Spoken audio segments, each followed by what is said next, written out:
Crossing the river as stones. Xiefeng. Under the golden sunlight, the sky was vast, with light clouds drifting, and a gentle breeze blowing. A great river sparkled as it flowed slowly. To the east of the river lay a boundless sandy beach, barren and lifeless, with only a few foxes coming to drink from the river in the evening.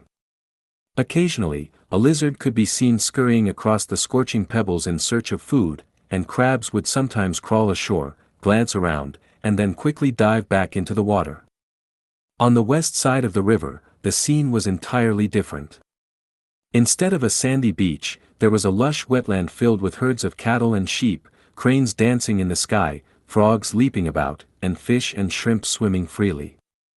The river was the boundary, and the scenery on either side was as different as heaven and earth, utterly contrasting.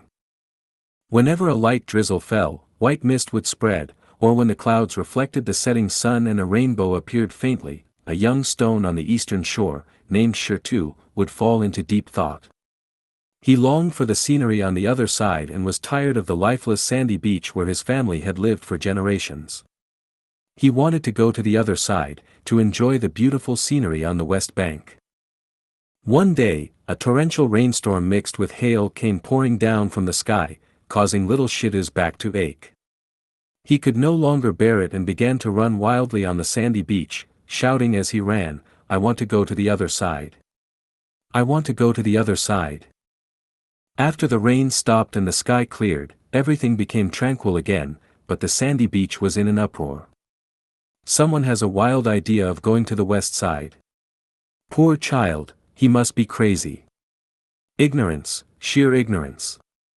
What foolishness. This guy's brain is not normal, he should be sent to a mental hospital for treatment. Whose child is this? How can he talk such nonsense?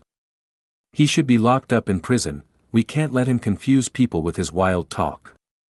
We need to strengthen basic education, or the order of this great sandy beach will be disrupted by such delusional people.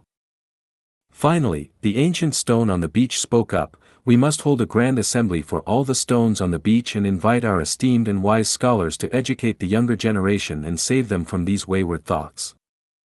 The young stone who wanted to go to the other side was surrounded, and the wise stones began to bombard him with their wisdom. You want to go to the west side? Isn't that just wishful thinking?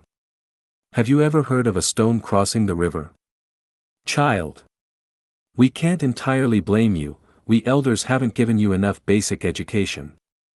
You must understand that if a stone tries to cross the river, it will inevitably drown. The weight of stones is greater than the buoyancy of the river's water, so stones cannot float on water. The conclusion is, stones cannot cross the river. Don't indulge in fantasies, accept your fate. Stones are not birds, we cannot reach the other side. Poor little Shertu was completely confused by the well-meaning education. He hung his head, tears welling up in his eyes, muttering only one sentence, "I just want to go to the west side," as he silently withdrew from the crowd to live in solitude. One day, a few stones of the same age came to find him. They also yearned for the life on the west side. They came to the riverbank and gazed at the picturesque scenery on the other side, and began to chatter excitedly among themselves. To cross the river, it's best to take a boat. To cross the river, it would be best if we could fly like birds. To cross the river, it would be best to ride on the back of a crab. To cross the river, it would be best if we hollowed out our insides. To cross the river, it would be best if a strong wind could carry us over to the other side. As they were fervently discussing, a few boys came by and stopped beside them. They were humans, perhaps drawn by the stone's strong will. One of the boys said to his companions, "Let's have a contest to see who can throw a stone across the river so that it skims the water's surface and reaches the other side." In an instant, these boys eagerly picked up stones at their feet and hurled them toward the other side of the river. Whoosh! Swoosh! Whoosh! One after another, the little stones skimmed the water's surface and flew across to the other side. Rumors quickly spread across the great sandy beach, "Did you hear? It said that those disobedient boys insisted on crossing the river and all drowned." Exactly. How could a stone possibly cross the river? It's no surprise they drowned. From now on, everyone must be vigilant, we must not allow fanciful ideas to take root, and we must prevent our children from going near the river.